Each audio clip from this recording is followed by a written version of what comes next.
Welcome to Penrose Learning, where we make understanding easy. In this video, I will explain how to make mix oil for hair. Creating your own hair oil blend allows you to tailor ingredients to your unique hair type and concerns.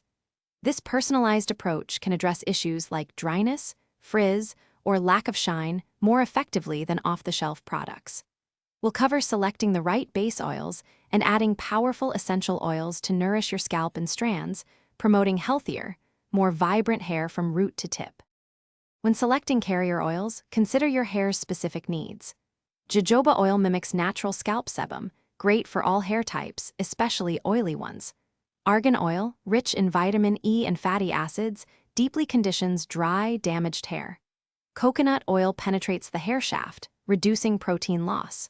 You can blend 2 or 3 different carrier oils, like a 50-50 mix of jojoba and argan, to gain a broader spectrum of benefits. Essential oils are potent and must always be diluted in your carrier oil blend. For every 2 ounces of carrier oil, add about 10 to 15 drops of essential oil. Lavender oil can promote hair growth and soothe the scalp, while rosemary oil stimulates follicles. Peppermint oil increases circulation to the scalp. Always perform a small patch test on your skin first to ensure no adverse reactions before applying the full blend to your hair and scalp.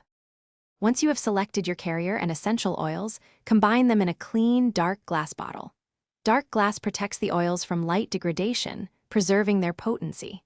Gently shake the bottle for about 30 seconds to ensure all oils are thoroughly mixed. Apply a small amount, perhaps 1 to 2 teaspoons, to your scalp and hair, massaging it in for 5 to 10 minutes. Leave it on for at least 30 minutes or even overnight before shampooing. Thanks for watching. If this was helpful, leave a like and consider subscribing. See you next time.